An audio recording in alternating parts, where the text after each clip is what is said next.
Na mtuno katika mashindano ya shule, shule ya Kakamega imetoa ushindi katika mchuano wa leo wa mashindano ya kitaifa iliyoingia siku yake ya pili hii leo, Kwantanze, Kesogon na Aluor zikishamiri katika voliboli ya wanawake.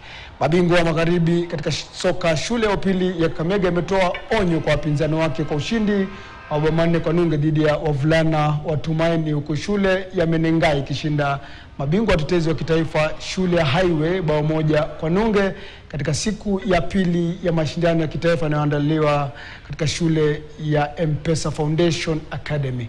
Mabao ya Julius Ochieng, McLean Adika, Daniel Ombati na Bradley Mulamba yalihakikishia Green Commandos ushindi huo mkubwa.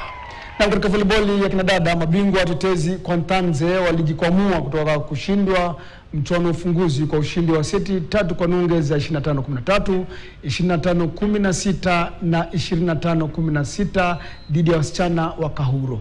Kesogon ilitoa ushindi wa seti 3-0 pia za 25-12, 25-19 na 25-19 dhidi ya shule ya upili ya Soweto Academy. Aluor ilishinda shule ya Mwanambeyu seti 3-0, huku shule ya upili ya Mwitoti ikiendelea na msururu wa matokeo mazuri katika mashindano hayo kwa ushindi wa seti 3-0 dhidi ya shule ya wasichana ya Wajia.